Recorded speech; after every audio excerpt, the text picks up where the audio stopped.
combien d'entre vous ont déjà eu un mauvais jour? Avez-vous déjà pensé, j'aurais dû commencer cette journée différemment?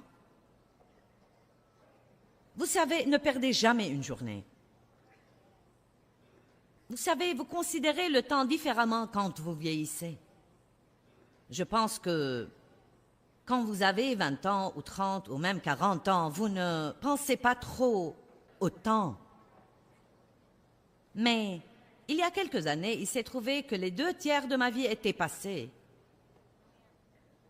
Et je suis devenue beaucoup plus attentive au temps et au fait qu'il est fou de perdre une journée à sa disposition. Il y a quelque chose d'intéressant concernant le temps. Nous en avons tous la même quantité par jour. Une journée, c'est 24 heures. Et certaines personnes sont très efficaces et productives et d'autres perdent leur temps jour après jour après jour. Et c'est un choix de notre part. Mais il y a une chose concernant le temps. Une fois qu'il est passé, vous ne le récupérez jamais. C'est pour ça que c'est tragique de perdre un jour de votre vie. Et je pense que nous devons vivre chaque jour comme si c'était le dernier jour et le vivre absolument, aussi complètement que possible. Donc, je veux vous donner quelques éléments qui, je pense, vont vous aider à orienter votre journée dans la bonne direction et peut-être l'influencer du début jusqu'à la fin, et j'espère que ça va vous aider dans votre vie. À quoi ressemblent certains de vos matins? Est-ce que vous allez au lit avec l'idée de vous lever et de passer du temps avec Dieu, puis quand l'alarme sonne, vous la faites taire? Puis elle sonne encore une fois et encore une fois?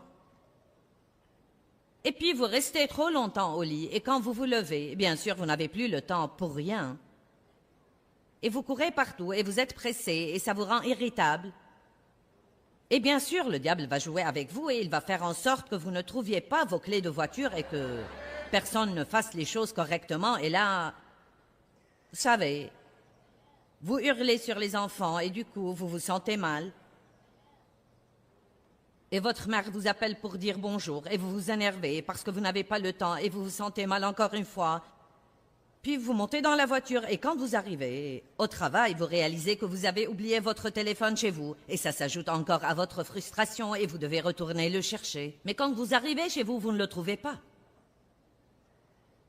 Puis il y a des ralentissements sur la route, et vous savez que vous allez être en retard au travail, et vous pensez aux excuses que vous allez donner. Puis vous arrivez finalement et vous êtes globalement frustré, fâché, et vous avez ce petit poids de condamnation sur vous à cause de la façon dont vous avez agi. Vous savez que vous auriez dû passer du temps avec Dieu. Vous ne l'avez pas fait et la journée entière est devenue un vrai cauchemar. Qui de vous est passé par là? Bon, si vous êtes honnête, vous savez que plus que tout, le diable va vous attaquer sur le temps que vous passez avec Dieu. Et la raison pour laquelle il fait cela, c'est que ça a plus de valeur pour vous que n'importe quoi d'autre. Votre temps personnel avec Dieu est plus important que d'être ici dans cette conférence. C'est vraiment la chose la plus importante. Et chaque fois que nous pensons que c'est pareil juste d'écouter un enseignement de quelqu'un sur CD et d'aller à l'église 1 ou 2 fois par semaine ou même d'aller à 2 conférences par an, vous vous trompez. Et je vais vous dire ce que vous obtenez en faisant cela. Ce que vous avez obtenu ici ce week-end, vous avez obtenu des morceaux de quelque chose de grand. Et si vous êtes intelligent, vous allez rentrer chez vous et relire les notes que vous avez prises ou encore acheter les CD de la conférence qui est importante pour vous et alors vous allez vraiment faire votre propre étude. Entendre quelqu'un d'autre n'est pas suffisant. Vous devez étudier. Si vous voulez être victorieux, vous devez étudier.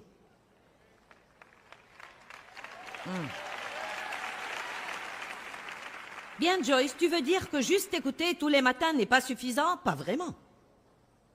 Je ne suis pas Dieu. Je suis une enseignante. Et je crois que j'ai beaucoup de bonnes informations et un don d'enseignement fort, mais ce que j'ai trouvé dans ma propre vie, c'est de chercher toutes ces informations moi-même. C'était comme quand je suis devenue vraiment sérieuse concernant mon cheminement avec Dieu. Chaque fois que j'étais dans une conférence, je Prenez les CD et tout ce sur quoi ma main pouvait se poser, les programmes télé et radio, et je me demandais toujours, pourquoi ça ne marche pas? J'avais été là, fait cela, acheté le t-shirt, acheté les CD. Je savais tout ce que vous pouvez savoir sur le combat spirituel, et pourtant le diable avait toujours la victoire dans ma vie. Rien de tout cela n'a fonctionné pour moi tant que je n'ai pas commencé à passer un temps personnel avec Dieu chaque jour.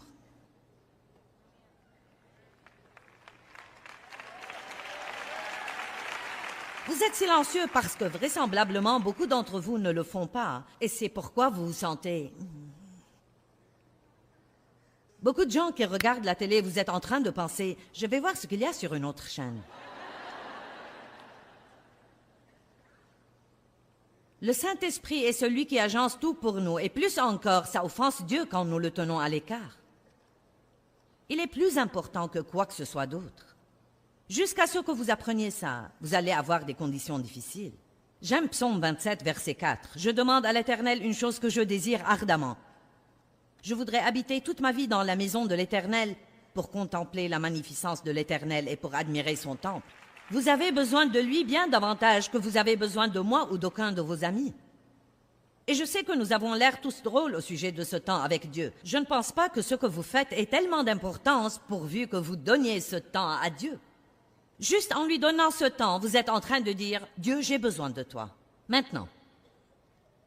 Chaque matin, c'est un départ à zéro dans votre vie. Les matins sont super et vous pouvez dire « Eh bien, je ne suis pas matinale, mais priez pour surmonter cela et pour arrêter de le dire. » Et vous n'êtes pas matinal parce que vous ne vous couchez pas tôt le soir.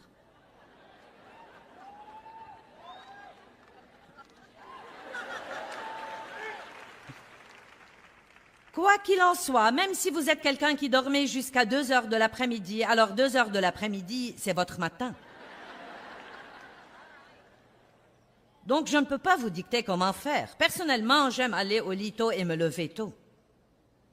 Je suis au lit tous les soirs, vers 9 heures, à moins que je ne prêche. Et il arrive souvent que je m'endorme quelque part entre 9 heures et 9 heures et demie. Je me lève presque tous les jours entre 5 heures et 5 heures et demie et je combattrai un ours pour protéger ce temps que j'ai avec Dieu le matin parce que je sais absolument à 100% que je ne suis vraiment pas le genre de personne dont Dieu a besoin pour l'aimer et le glorifier et faire ce qu'il faut si je n'ai pas ce temps personnel avec lui. Mais ça m'a pris du temps pour en arriver là. Je n'étais pas différente des gens.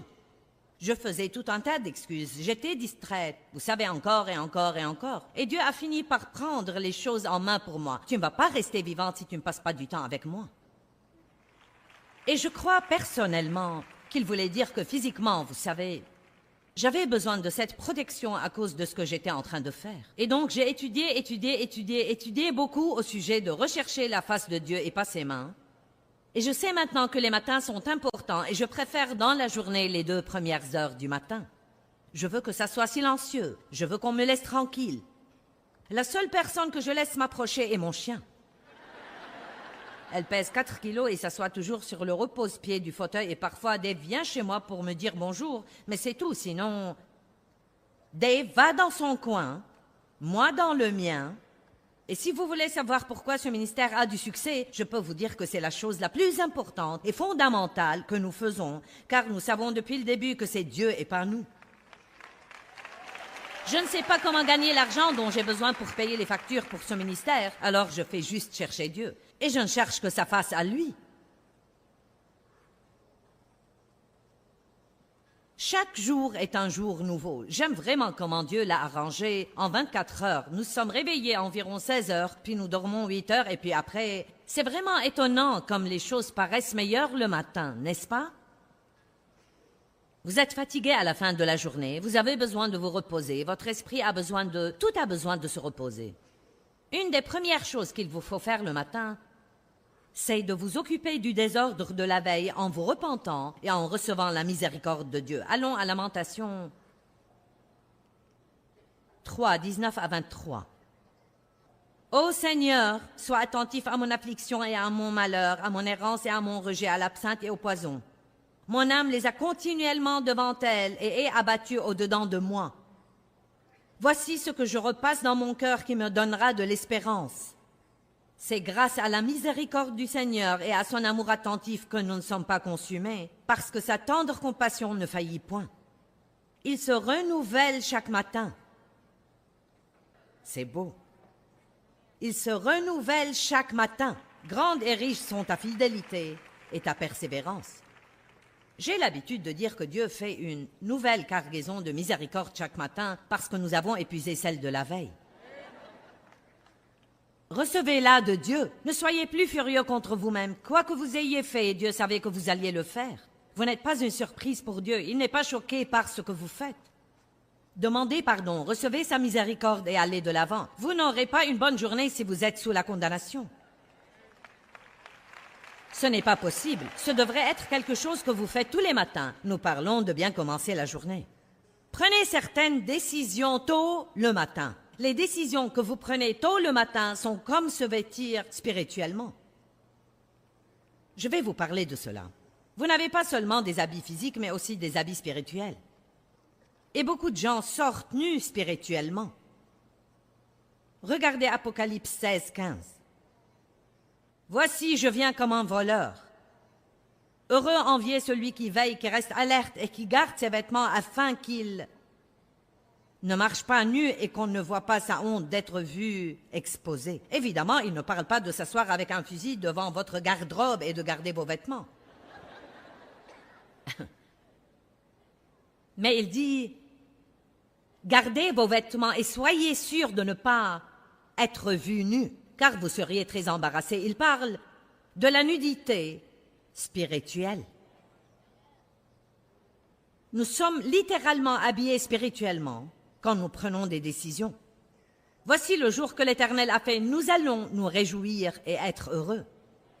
Je dis habituellement ça avant de sortir du lit. Je commence ce programme dont je suis en train de vous parler aujourd'hui. Ce n'est pas une loi pour moi, ce n'est pas une charge pour moi. J'ai juste finalement trouvé comment être victorieuse sur le diable. Et si je ne fais rien, c'est lui qui gagnera. Une place, même vide, est une place. Et si tout ce que vous offrez est une place vide, alors le diable sera content de la remplir.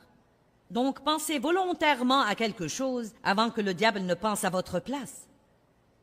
Voici le jour que le Seigneur a fait. Je vais me réjouir et être heureux. Ensuite, la chose que je fais, c'est remercier Dieu pour tout ce qui me vient à l'esprit. Depuis l'eau chaude à mes enfants et à mon mari, en passant par le fait que je peux voir et marcher et tout le reste. Recevez la miséricorde de Dieu et ensuite prenez des décisions. Chaque décision que vous prenez est comme s'habiller spirituellement. En Éphésiens 6, la Bible parle de mettre l'armure de Dieu et elle dit revêtez la complète armure de Dieu. Revêtez la cuirasse de la justice. Maintenant, je crois que la façon dont nous revêtons la cuirasse de la justice, c'est en recevant le pardon de Dieu et ensuite en prenant une décision. Je sais qui je suis la justice de Dieu en Christ et je vais être ferme dans le Seigneur aujourd'hui et agir comme la personne que je suis. Quand vous faites cela, vous mettez quelque chose sur vous spirituellement qui commence à vous couvrir face à l'ennemi. Vous mettez les chaussures de la paix et vous faites cela en prenant une décision. Je ne sais pas ce qui va se passer dans ma vie aujourd'hui, mais je décide, avant même de passer la porte, que quoi que ce soit, je suis prête pour cela. Et que je vais rester paisible. Je vais être adaptable et flexible et malléable. Et même si je n'obtiens pas ce que je veux, je vais quand même garder ma paix. Ce que je faisais habituellement, je m'asseyais avec mon café le matin et je pensais, si Dave va encore au terrain de golf aujourd'hui, je vais être furieuse contre lui. Et si cette personne ne fait pas ça, et si celui-là ne fait pas ça, et si cela arrive, oh là là, je vais être vraiment hors de moi. Ainsi, je me préparais moi-même, dès le matin, à avoir une journée horrible du matin jusqu'au soir. Là où vos pensées vont, vos jambes iront. Donc, je prends du temps le matin à m'habiller spirituellement en prenant des décisions sur ce que je vais faire pendant la journée. Le diable va faire ce qu'il va faire, le monde va faire ce qu'il va faire, mais voilà ce que moi je vais faire. C'est la journée que le Seigneur a faite, je vais me réjouir et être contente, et parfois j'ai besoin de le dire 5-6 fois. Parfois, ça me prend un petit moment avant de me sentir contente. Dave se lève content, mais moi, je suis un peu... Il est comme « Bonjour, comment ça va ?» Et je suis comme «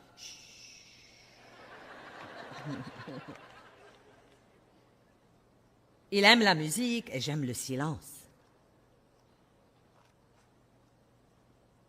Comment êtes-vous habillé spirituellement aujourd'hui? Avez-vous fait plus attention à votre allure physique qu'à votre allure spirituelle? Avez-vous passé 1 heure à arranger vos cheveux et à vous maquiller et à coordonner vos vêtements? Et pourtant, vous êtes nu spirituellement et le diable est prêt à vous prendre votre journée? Allez maintenant, jouez à mon petit jeu ce matin. En Éphésiens 4, la Bible dit « Dépouillez-vous du vieil homme et revêtez l'homme nouveau ». Une autre écriture dit « Revêtez Jésus-Christ ». Colossiens 3 dit « Revêtez-vous de miséricorde ». Et par-dessus le reste, revêtez l'amour. Eh bien, comment puis-je... Je ne sais pas, je sais comment mettre ces vêtements, mais comment fait-on pour mettre les autres? Il s'agit des décisions que nous prenons sur comment nous allons marcher dans la vie et croyons que les choses que nous proclamons par la foi parle. La foi n'est pas silencieuse, la foi parle de son cœur et la bouche parle. Je pense et je dis, c'est le jour que le Seigneur a fait, je vais me réjouir. Voici le jour que le Seigneur a fait, je me réjouirai. Des fois, je suis juste... voici le jour que le Seigneur a fait, je vais me réjouir et être contente. Je prends la brosse à dents, je suis la justice de Dieu en Christ. Oh! Ça va être une bonne journée. Je m'attends à ce que quelque chose de bon m'arrive aujourd'hui. Je vous dis seulement comment je vis et je dois le faire. Vous pouvez le faire ou pas, mais votre vie va s'améliorer si vous le faites. Le diable s'est servi de moi assez longtemps.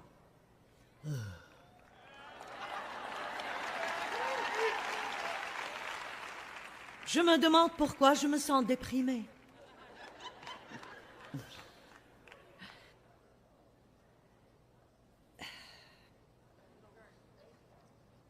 Décidez en avance.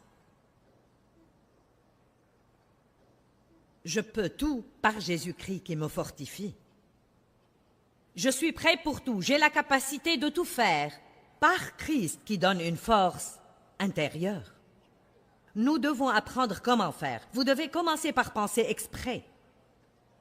Pas juste penser passivement tout ce qui tombe dans votre tête, mais penser exprès à quelque chose. Vous vous levez et décidez que vous allez être en accord avec Dieu. Vous ne vous levez pas pour attendre de voir comment vous vous sentez, ni de voir ce qui se passe. Hein? Et si vous faites cela, ça va même vous aider à vous sentir mieux physiquement. Vous allez gagner en énergie. Comment 2 personnes peuvent-elles marcher ensemble sans s'être entendues d'abord? Commencez par vous entendre avec Dieu et ne pas vous entendre avec le diable. Ce n'est pas difficile. Tout le monde peut faire cela. Un enfant de 10 ans peut le faire. Amen? Ce que je vous dis aujourd'hui n'est pas compliqué. Ce n'est pas profondément théologique, mais ça va vous aider. Mettez le casque du salut. Pensez comme un chrétien. N'ayez pas un autocollant et vous comportez comme le diable. Revêtez la justice, revêtez la paix. Élevez le bouclier de la foi. Décidez que vous allez faire des pas de foi et avancer de foi en foi en foi. Commencez chaque journée en remerciant Dieu. Remercier Dieu est important. Le diable déteste quand nous sommes reconnaissants, car il est mécontent à temps plein. Psaume 50, 14. Offre à Dieu un sacrifice d'action de grâce. Accomplis tes vœux pour le Très-Haut. Psaume 104, c'est probablement mon favori. Venez à ces portiques en rendant grâce, à ces parvis en chantant louange. Soyez reconnaissants et dites-le. Soyez reconnaissants et dites-le. Dites-le. Que celui qui a été racheté le dise. Si vous êtes reconnaissant, ouvrez votre bouche et dites-le. S'il y a quelqu'un dans votre vie que vous appréciez, ouvrez votre bouche et dites-le. Ne leur dites pas juste leurs défauts, dites-leur ce pourquoi vous êtes reconnaissant. Je parlais avec une fille qui a voyagé avec moi 2 trucs concernant les maris et j'ai dit, tu sais quoi, tout le monde a des fautes, mais si nous méditons juste les bonnes choses. Et j'ai énuméré à peu près 12 choses concernant Dave pour lesquelles je suis reconnaissante. Et il y a quelques trucs dont je me passerai. Mais...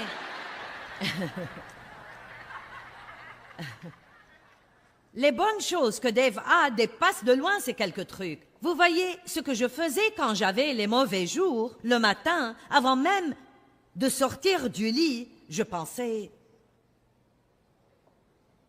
J'en ai vraiment marre. Je suis fatiguée de Dave qui ne me fait pas ceci et qui ne me fait pas cela.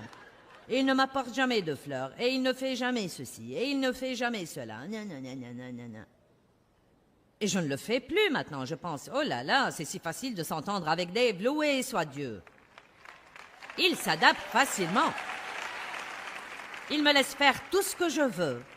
Dave est bien dans sa peau. Je peux lui dire, va ailleurs, j'ai besoin d'être seul. Et il dit, OK.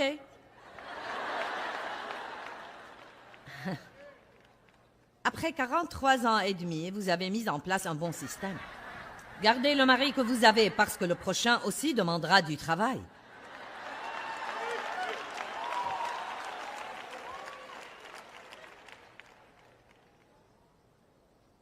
Qu'est-ce qui vous rend reconnaissant? Est-ce que vous remerciez Dieu quotidiennement pour de petites choses? Il y a tant de choses pour lesquelles il faut être reconnaissant. Et plus nous sommes reconnaissants, plus nous sommes heureux et plus le diable est furieux.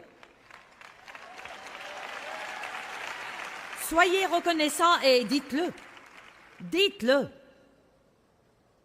Cela doit faire partie de chaque journée. Chaque matin, nous devons nous consacrer à Dieu. Regardons le psaume 25:1. Il parle de se reconsacrer à Dieu. Nous devons le faire chaque jour. À toi, Éternel, je présente ma vie. Simple et direct. Je prends ce psaume et le lis très fréquemment. J'aime le psaume 25:1. À toi, Éternel, je présente ma vie. C'est une chose formidable à faire. Asseyez-vous simplement ou restez debout et juste levez vos mains et dites, Dieu me voici, je suis à toi. Utilise ma bouche. Utilise mes pensées. Utilise mes mains, utilise mes pieds. Utilise mes yeux, utilise mes oreilles. Mes finances sont à toi. Je m'engage pour toi, Seigneur, et me consacre à toi. Nous passons trop de temps à vouloir dire à Dieu tout ce que nous voulons.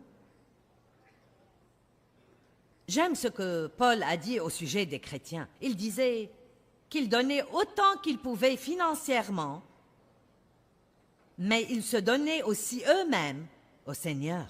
C'est plus facile de donner votre argent que de vous donner.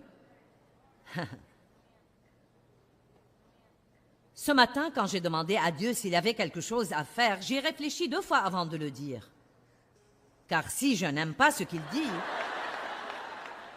Aujourd'hui, Dieu m'a dit, jouis de ta vie, oui. Qui sait ce que j'aurai demain? Est-ce que quelqu'un m'entend aujourd'hui? Louez Dieu! Et vous savez, maintenant je connais quelqu'un qui pense, eh bien je n'ai pas le temps de faire tout cela. Bonne nuit. À quelle heure devrais-je me lever pour le faire? Vous savez, vous allez faire ce que vous voulez, quoi que je vous dise. Mais je vous dis que vous devez aller au lit le soir, comme ça vous pourrez vous lever le matin. Je veux vous encourager à commencer chaque jour à parler à Dieu et chercher sa volonté pour votre vie, et ne pas laisser cela devenir quelque chose d'insurmontable. Vous savez, nous pensons à la prière parfois comme « Oh, c'est comme ce gros truc ». Vous savez, c'est parler à Dieu. C'est simplement partager avec lui votre cœur. Merci Seigneur, je t'aime. Merci pour cette journée. Je crois que tu vas me garder. Montre-moi ta volonté. Essayez de donner à Dieu vos premiers instants du jour. Et je vous promets que ça va faire une énorme différence dans votre journée entière.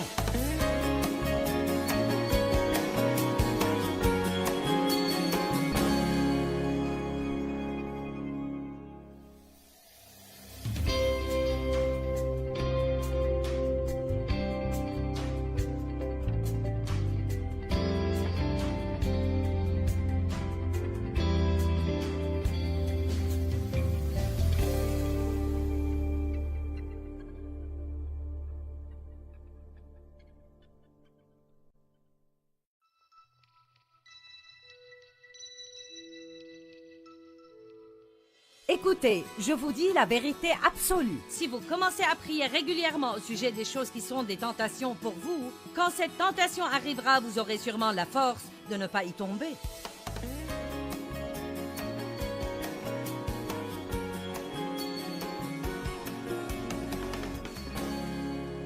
Qu'est-ce qui vous rend reconnaissant? Est-ce que vous remerciez Dieu quotidiennement pour de petites choses? Je pensais l'autre jour ce que ça doit être pour les gens qui ne peuvent pas marcher et doivent utiliser une chaise roulante, juste de devoir se lever au milieu de la nuit pour aller aux toilettes. Je dis, merci Dieu, mes jambes fonctionnent toujours. Merci Dieu, je peux voir et entendre et je peux encore travailler. Et merci Dieu, ma vie porte de bons fruits. Il y a tant de choses pour lesquelles il faut être reconnaissant. Et plus nous sommes reconnaissants, plus nous sommes heureux et plus le diable est furieux. Soyez reconnaissants et dites-le. Dites-le. Cela doit faire partie de chaque journée. Chaque matin, nous devons nous consacrer à Dieu. Regardons le psaume 25:1. Il parle de se reconsacrer à Dieu. Nous devons le faire chaque jour. À toi, Éternel, je présente ma vie. Simple et direct. Je prends ce psaume et le lis très fréquemment. J'aime le psaume 25:1. À toi, Éternel, je présente ma vie. C'est une chose formidable à faire. Asseyez-vous simplement ou restez debout et juste levez vos mains et dites « Dieu, me voici, je suis à toi. » Utilise ma bouche. Utilise mes pensées. Utilise mes mains. Utilise mes pieds. Utilise mes yeux. Utilise mes oreilles. Mes finances sont à toi. Je m'engage pour toi, Seigneur, et me consacre à toi. Nous passons trop de temps à vouloir dire à Dieu tout ce que nous voulons. J'aime ce que Paul a dit au sujet des chrétiens. Il disait qu'ils donnaient autant qu'ils pouvaient financièrement, mais ils se donnaient aussi eux-mêmes au Seigneur. C'est plus facile de donner votre argent que de vous donner. Ce matin, quand j'ai demandé à Dieu s'il y avait quelque chose à faire, j'y ai réfléchi 2 fois avant de le dire. Car si je n'aime pas ce qu'il dit... Aujourd'hui, Dieu m'a dit, jouis de ta vie, oui. Qui sait ce que j'aurai demain? Est-ce que quelqu'un m'entend aujourd'hui? Louez Dieu! Et vous savez, maintenant je connais quelqu'un qui pense, eh bien, je n'ai pas le temps de faire tout cela. Bonne nuit. À quelle heure devrais-je me lever pour le faire? Vous savez, vous allez faire ce que vous voulez, quoi que je vous dise. Mais je vous dis que vous devez aller au lit le soir, comme ça vous pourrez vous lever le matin.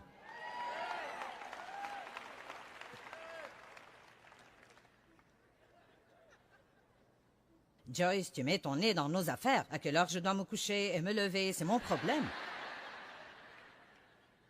Allez les gars, la Bible en est pleine. Jacob se levait tôt et cherchait le Seigneur. Abraham se levait tôt et cherchait le Seigneur. David se levait tôt et cherchait le Seigneur.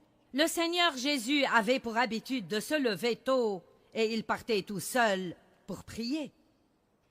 Tout ce que je peux vous dire, c'est que si vous ne passez pas de temps avec Dieu, vous allez avoir un jour tragique après l'autre, après l'autre, après l'autre, après l'autre, après l'autre.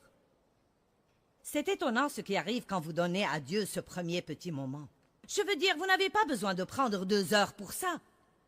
Vous pouvez faire ce dont je parle en 10 minutes si vous voulez. Et je crois que vous allez trouver votre temps avec Dieu si productif que vous allez vous débrouiller pour en avoir davantage. Vous pouvez aussi, au lieu de vous asseoir à midi à table et parler des potins avec tous vos collègues, prendre votre temps du déjeuner pour aller quelque part passer 7 heures avec Dieu.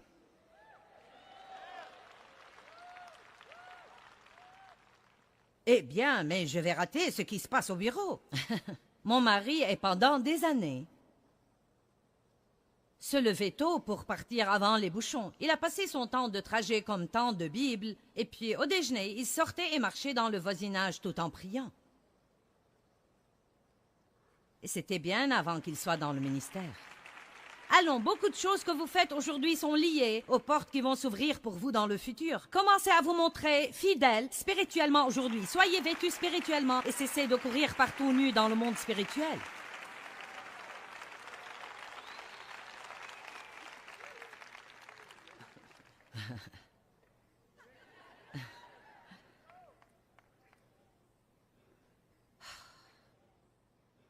Luc 22.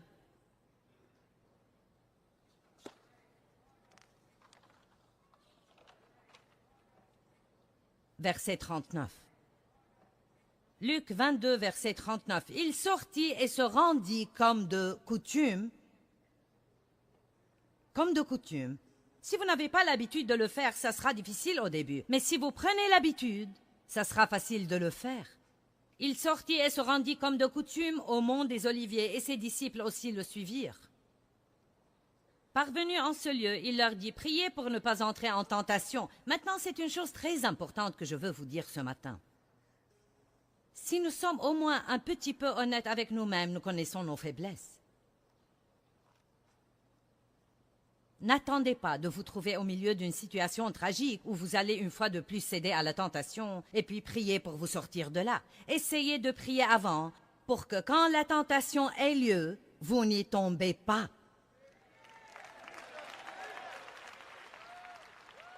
Amen. Priez avant que cela n'arrive. C'était ce que Jésus essayait de faire aux disciples. Priez pour que vous ne tombiez pas en tentation. Il savait qu'il se préparait à entrer dans des temps très difficiles. Et il pense, en gros, je suis sûr que vous n'êtes pas aussi fort que vous pensez être. Et il faut que vous priez. Vous allez avoir besoin de l'aide de Dieu dans à peu près 2 heures. Et la Bible dit qu'il dormait pendant qu'il priait. Il était capable de persévérer et faire la volonté de Dieu. Sous cette oppression, il suppliait Dieu et cependant il était capable de faire ce que Dieu lui demandait. Pierre a renié le Christ 3 fois. Amen.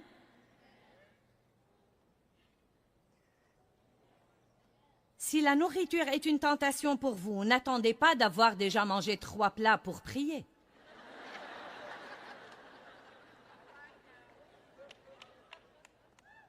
Priez à ce sujet tout le temps. Priez pour ça tous les matins. Dieu, tu dois m'aider pour ça. C'est ridicule pour moi de laisser la nourriture être mon patron. Je prie Dieu pour avoir la force, quand je m'assois pour manger, de ne manger qu'une quantité raisonnable de nourriture. Et quand j'ai fini, j'ai fini. Je ne veux pas laisser une tarte me mener par le bout du nez. Je ne vais pas laisser un cookie être mon patron. La puissance du Saint-Esprit demeure en moi. Allons. Quelle qu'elle soit, connaissez vos faiblesses. Je prie tous les jours pour ma bouche. Chaque jour. Dieu met une garde sur ma bouche de peur que je ne pêche contre toi avec ma langue. Que les paroles de ma bouche et les méditations de mon cœur plaisent au Seigneur. Je ne dis pas plein de choses mauvaises et méchantes, mais je sais que ça peut être un domaine de faiblesse parce que je vais trop vite.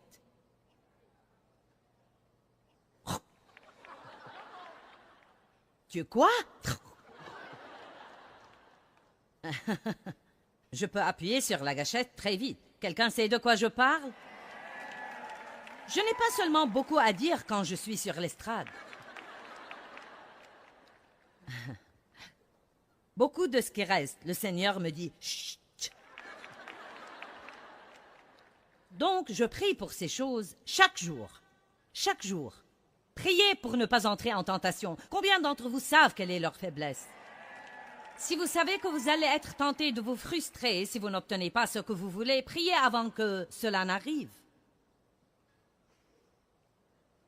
Si dépenser l'argent que vous n'avez pas est votre faiblesse, alors priez pour ça chaque jour que Dieu fait. Je vous dis la vérité absolue. Si vous commencez à prier régulièrement au sujet des choses qui sont des tentations pour vous, quand cette tentation arrivera, vous aurez sûrement la force de ne pas y tomber. Personne ne peut tenir la tentation à distance. Pourquoi Jésus s'est-il levé tôt ce jour-là? C'était son habitude de se lever tôt. Mais il est sorti et a prié qu'il ne tombe pas dans la tentation. Il savait que la tentation allait arriver. Il a dit, Dieu, si tu peux, Père, si tu pouvais, enlever cette coupe de devant moi. Je ne veux pas passer à travers cela. La Bible dit qu'il vivait une agonie si intense qu'il transpirait des gouttes de sang. Cependant, il a dit que ta volonté soit faite et non la mienne. Si je dois boire cette coupe, je vais la boire. Mais il a prié et a prié et a prié et ensuite les anges sont venus et l'ont fortifié. Ouh, alléluia. Jean 8. Je vais vous montrer quelque chose d'autre intéressant. Avez-vous jamais dit quelque chose et ensuite vous l'avez regretté?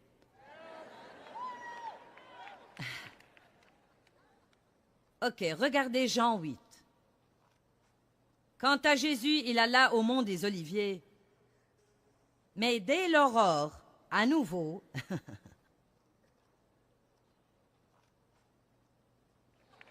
je suis en train de bousculer la vie de certains. En ce moment, je les bouscule, à grands coups. Alors il dit, dès l'aurore, à nouveau, il fut dans le temple, et tout le peuple venait à lui, et s'étant assis, il les enseignait. Or les scribes et les pharisiens amenèrent une femme surprise en adultère et la plaçant au milieu. « Maître, dirent-ils, cette femme a été surprise en flagrant délit d'adultère. Or, dans la loi, Moïse nous a prescrit de lapider ces femmes-là. Toi donc, que dis-tu? Quelle est ta sentence? »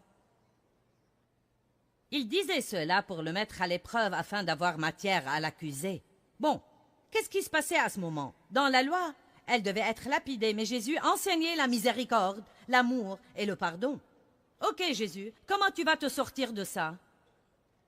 Si tu dis « sois miséricordieux et pardonne-lui », tu enfreins la loi qui dit de la lapider. Mais si tu dis de la lapider, alors tu dis le contraire exact de ce que tu enseignes, qui est d'être miséricordieux et gentil. Maintenant, que vas-tu nous dire de faire, Jésus l'intelligent? Regardez ceci, regardez ce qui arrive. C'est la sagesse à l'œuvre. Mais Jésus, se baissant, se mit à écrire avec son doigt sur le sol. Je crois qu'il attendait ce que le Père allait dire. Il ne décidait pas seulement une action, mais il attendait d'entendre ce que Dieu allait dire. Regardons le verset suivant. Comme il persistait à l'interroger, il se releva et dit à la foule, « Que celui d'entre vous qui est sans péché lui jette le premier une pierre. »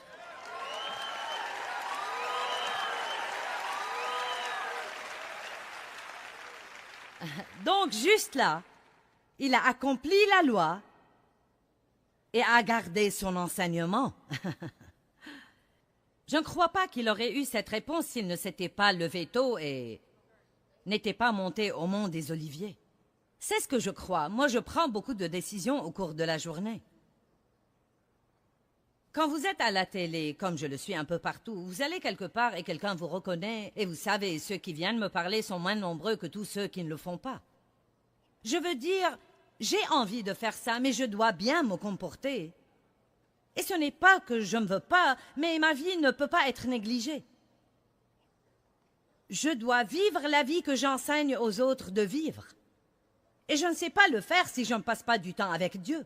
Vraiment, je ne sais pas le faire si je ne passe pas du temps avec Dieu. J'ai peur de moi-même. Et je pense que vous le devriez aussi. Je pense qu'il faut que nous ayons peur de nous-mêmes. Mais nous avons besoin de sagesse. Levez-vous tôt et faites le travail difficile. Débarrassez-vous de ce travail en premier. Ne laissez pas certaines tâches que vous avez à faire vous menacer tout le jour et vous effrayer. Différentes personnes n'aiment pas faire différentes choses. Si vous détestez aller au supermarché, habillez-vous, allez-y et ramenez les courses à la maison et surmontez ça. Soumettez les courses. Amen. David s'est levé tôt, le jour où il a tué Goliath. Vous n'allez pas pouvoir tuer vos géants en étant allongé dans votre lit. Oh, bonjour. Je ne peux pas m'en empêcher, je ne suis pas matinale. Bon, vous savez, quand vous vous levez, c'est votre matin. Si vous dormez jusqu'à 10 heures, c'est votre matin, mais vous avez quand même besoin, quelle que soit l'heure, vous avez besoin de commencer votre journée avec Dieu. Et vous devez faire certaines choses intentionnellement. Vous devez prendre une décision. C'est la journée que le Seigneur a faite, je vais aimer cette journée. Faites une annonce au diable qui est celui qui vole la joie. Je vais me réjouir de cette journée. Je revais ma justice. Je sais qui je suis en Christ. J'enfile ma paix. Jésus m'a donné la paix. Je ne vais pas m'énerver aujourd'hui si je n'obtiens rien de ce que je veux. Je vais utiliser l'épée de l'esprit. Je vais proclamer la parole de ma bouche. Je vais élever le bouclier de la foi. Je vais enfiler le casque du salut. Je vais revêtir l'amour. Je vais revêtir la miséricorde. Ça ne prend pas beaucoup de temps. Vous êtes comme prêts pour la journée. C'est comme... Vous vous levez tôt, vous recherchez Dieu parce qu'il est votre manne. Les Israélites se levaient tôt et ramassaient la manne. Cette chose tombait tôt et il ne fallait pas attendre que ça fonde parce que vous n'auriez rien eu avant le jour suivant. Ils se levaient et prenaient leur jarre et sortaient et la ramassaient tôt. Jésus est le pain de vie dont nous avons besoin.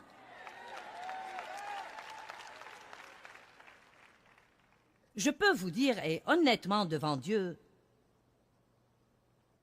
je crois que non seulement ici, mais probablement, certainement, plusieurs centaines de milliers, sinon 1 million de gens sont en train de regarder. Ce que je partage maintenant est la réponse à vos problèmes. Vous avez entendu assez pour savoir quoi faire. C'est juste que vous ne semblez pas avoir la force. Ceux qui s'attendent au Seigneur renouvelleront leur force. Ils s'élèveront avec des ailes comme des aigles. Ils courront sans être là. Ils marcheront et ne tomberont pas.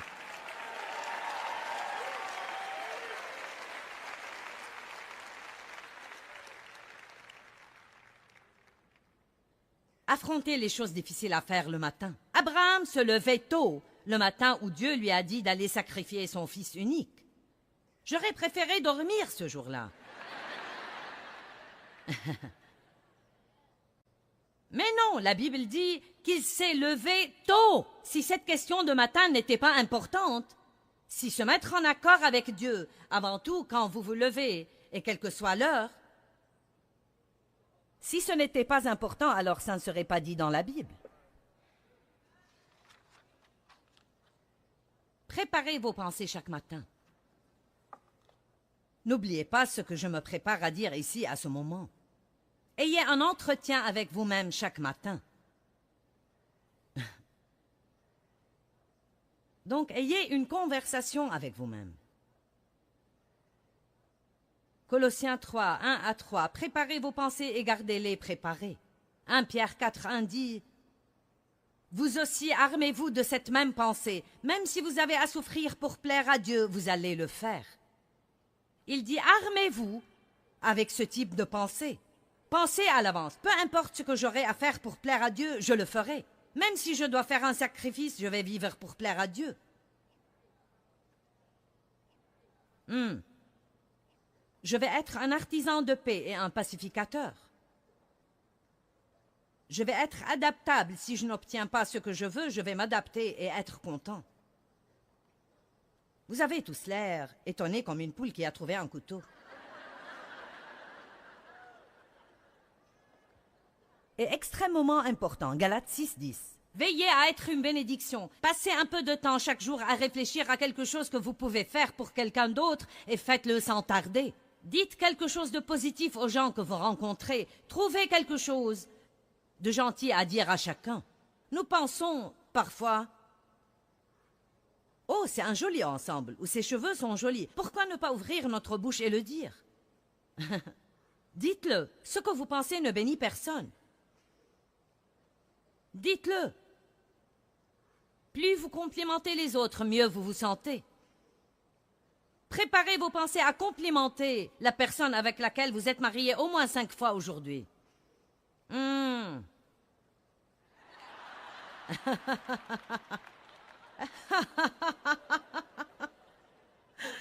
homme au 2e rang a grogné.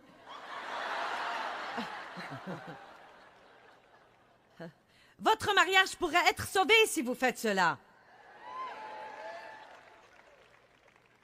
Et les gens ne vont pas uniquement répondre positivement à ce que vous leur dites, mais ils vont aussi commencer à vouloir vous rendre heureux. Vous ne pouvez pas juste vous plaindre de ce que vous n'aimez pas. Y a-t-il quelqu'un ici? Vous savez, je ne vis plus sur des caprices et des sensations. J'ai orienté mes pensées dans un certain sens. J'ai orienté mes pensées. Je vais me réjouir de ma vie et je vais être paisible. Je ne vivrai pas dans l'esclavage. Et si quelqu'un sera libre, ce sera moi.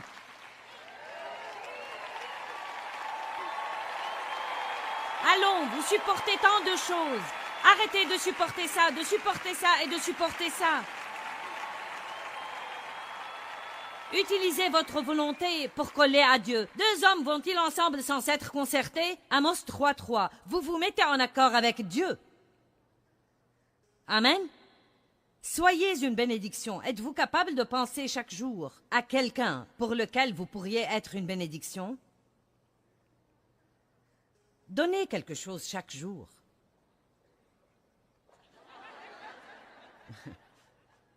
Tout ce que vous avez à faire, c'est de marcher dans votre maison. Vous avez tant de choses dont vous ne savez que faire avec.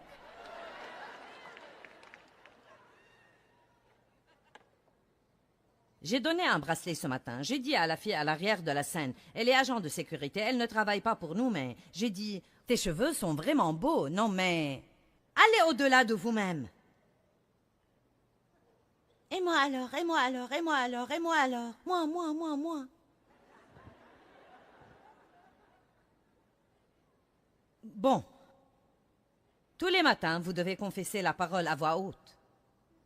Jour après jour et jour après jour, vous devez prophétiser votre futur. Qu'entends-tu par cela? Vous arrêtez de parler de tout comme il est et vous commencez à appeler les choses qui ne sont pas comme si elles étaient. Si vous ne dormez pas bien, ne dites pas 6 fois chaque jour « je ne dors pas bien ». Oh là là, je ne dors pas bien, j'ai du mal à dormir. Oh, je ne dors pas bien. Maintenant, j'ai besoin de dormir. J'ai des insomnies.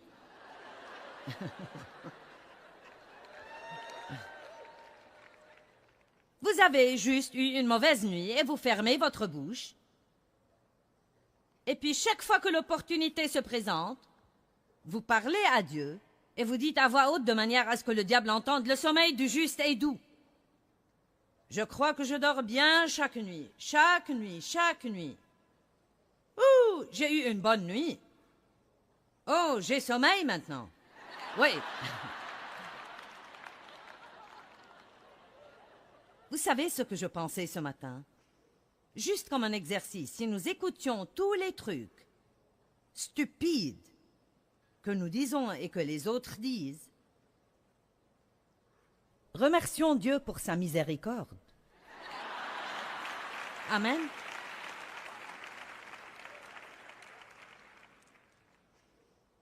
Commencez bien votre journée. Les anges qui accomplissent la parole de Dieu sont attentifs à sa parole.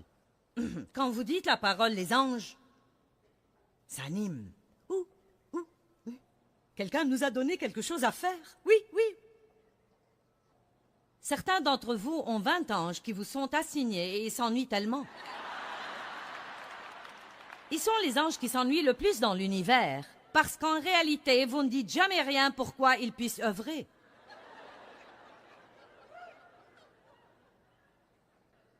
Tous les jours, je dis que je m'attends à ce que quelque chose de bon m'arrive aujourd'hui. Je m'attends à de bonnes nouvelles. J'ai eu les mauvaises nouvelles que je veux dans ma vie. Je me souviens quand le téléphone sonnait. Oh, mon Dieu. J'avais peur des mauvaises nouvelles.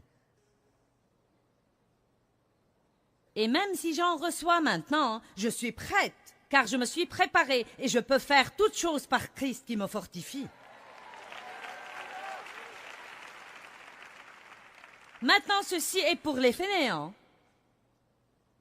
qui appuient sur le bouton snooze du réveil 12 fois.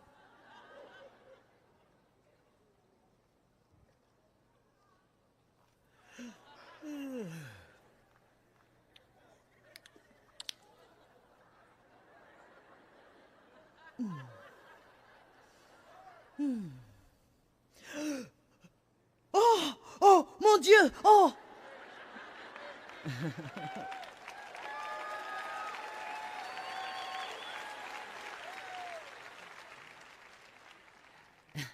Quand vous me voyez ici le matin, j'ai déjà passé 3 heures avec Dieu et soyez contents que je l'ai fait.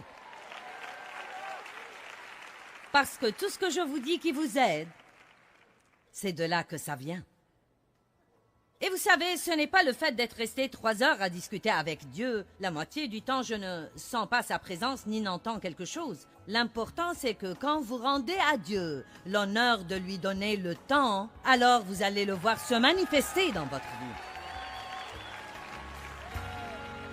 Je veux vous encourager à commencer chaque jour à parler à Dieu et chercher sa volonté pour votre vie, et ne pas laisser cela devenir quelque chose d'insurmontable. Vous savez, nous pensons à la prière parfois comme « Oh, c'est comme ce gros truc ». Vous savez, c'est parler à Dieu. C'est simplement partager avec lui votre cœur. « Merci Seigneur, je t'aime. Merci pour cette journée. Je crois que tu vas me garder. Montre-moi ta volonté. » Essayez de donner à Dieu vos premiers instants du jour. Et je vous promets que ça va faire une énorme différence dans votre journée entière.